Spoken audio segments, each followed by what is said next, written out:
And welcome everyone to the National Wetlands Award for 2023 as we recognize the winners in the category Stewardship, Cilliers Blaauw and Trevor Pike. Congratulations to both of you and thank you for agreeing to do this interview. So I'm curious, why engineering and why wetlands? Trevor, you going to go first? Great. Certainly for me, from an engineering point of view, I think I've always been a fairly practical person and enjoyed problem solving and looking for solutions. So for me, I enjoyed engineering, and that coupled with my enjoyment for working outdoors. So certainly I'm not a fan of office-based work. So yeah, I think it was a good fit having a combination of, like I say, the outdoors plus the problem solving thing was a good fit for me for the engineering. Certainly, in terms of wetlands, I really have working for wetlands to be thankful for that. So I really started with my wetland rehabilitation kind of work back in 2005, which is when I started working on the Working for Wetlands program as an engineer for them. And yeah, it was an amazing journey that really started my interest in wetlands and wetland rehabilitation. So it's been a long journey, and it's been an incredibly rewarding and enjoyable one. I think just on that note as well, around wetlands, I had the privilege of working with Bill Russell back in the day. So he was a great mentor. He dedicated most probably 40 years of his life to soil conservation work through the Department of Agriculture. And he actually lived just down the road from me.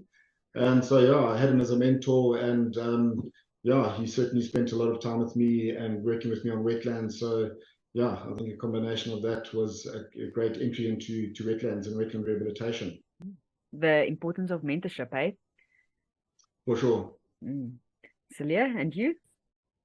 Coming from the wanting to do the engineering for specifically the same reasons, creativity and creating something that you can actually have a tangible feel and not something that you can, is it something that we built? That's very fulfilling way back when. So that's the technical for the engineering component.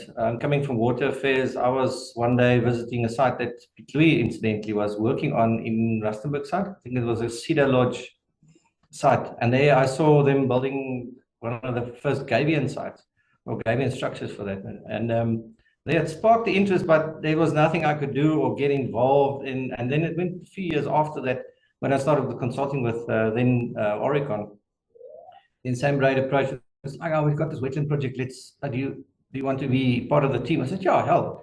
I just started here, so give me something to do. And that's what all started. So the new one on the block, we started in 2010 for that. And it was absolutely amazing getting the feel for the new type of work that was not hardcore engineering, something completely different. So you apply the principles, and it was just amazing to work out. Not in the office, but out in the field. I also enjoyed that a lot.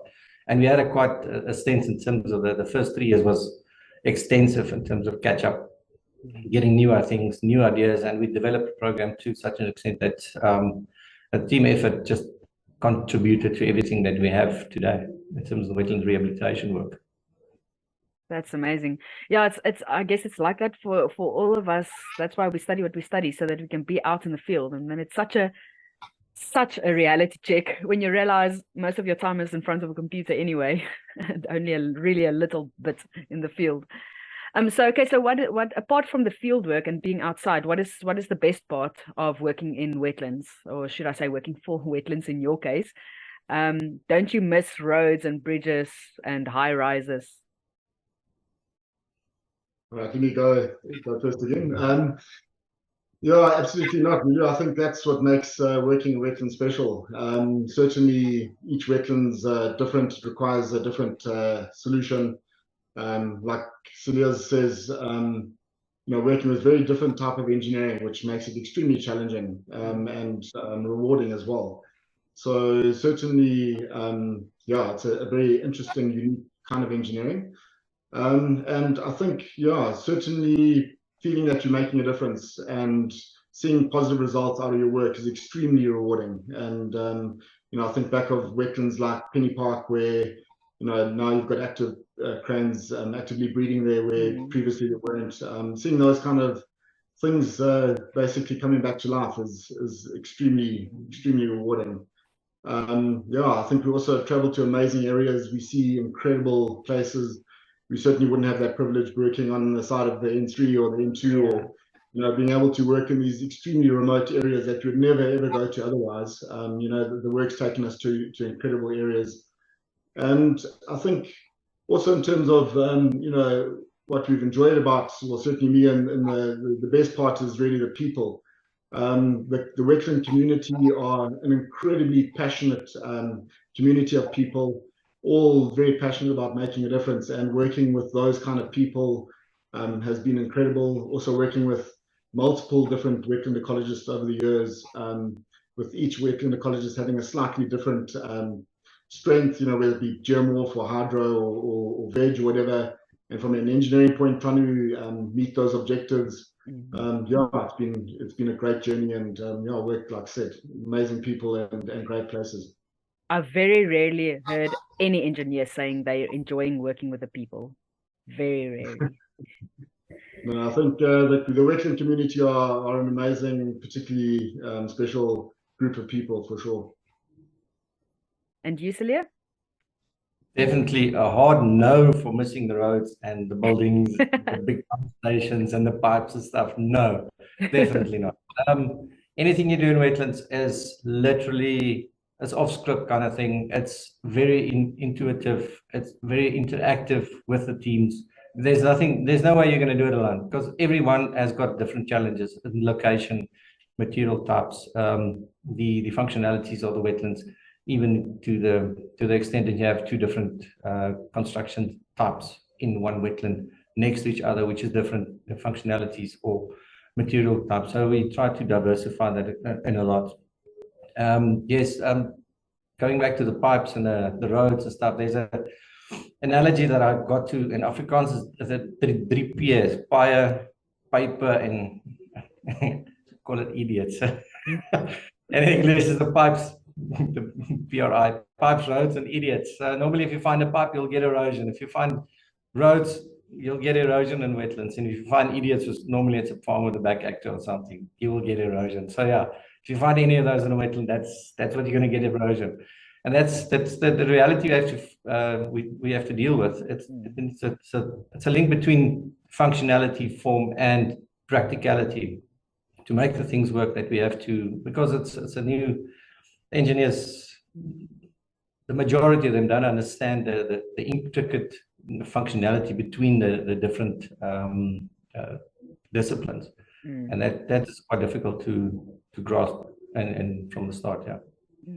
Okay, maybe on that note, and the last question is, where do you see this field going in 20, 30 years time, the green infrastructure, green engineering aspect? I think I think it's like I was saying, there's a definite there's an awareness out there of the importance of including sort of the green engineering side of things to the engineering component. Yeah, so certainly, I think it's, the engineers need to, hopefully look out the box. I know certain courses are now including environmental components to their courses, etc. So hopefully having an awareness of that, will force engineers to think out the box and think more, softer, greener type of engineering.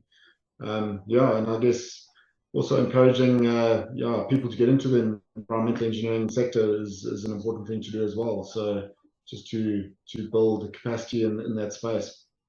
For sure.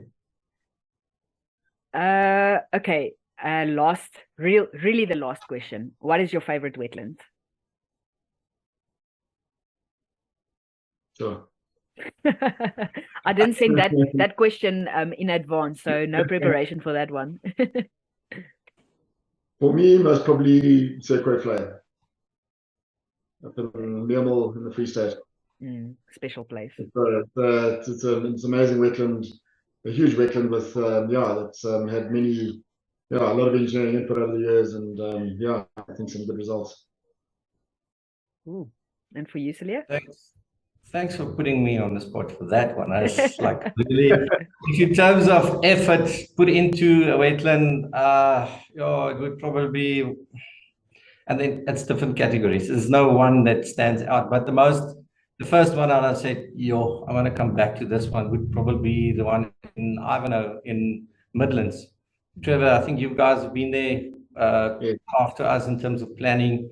There was a big problem in terms of functionality to getting all these things together. We sat down with the team and developed new type of structures that we can use there, and it within a season you could see the difference. It was amazing to just go back and sign off on these things and so like, wow, this is a completely 180 from what it was previously to what it was. And it's nature just telling you, oh, thanks for this, heads up. Wow, that's a really great testimony. Nice. Sure. Thank you guys for doing this interview with us. And again, congratulations. It's really well deserved. And we really acknowledge and value the work that you're doing in our community of practice and our field. It's for most of us, it's quite far removed from what we do in our day job. So it's always really interesting to engage and hear the more engineering aspects of working with wetlands. So, and thank you very much, for agreeing to do this interview. Oh, great. Thanks, Lulu.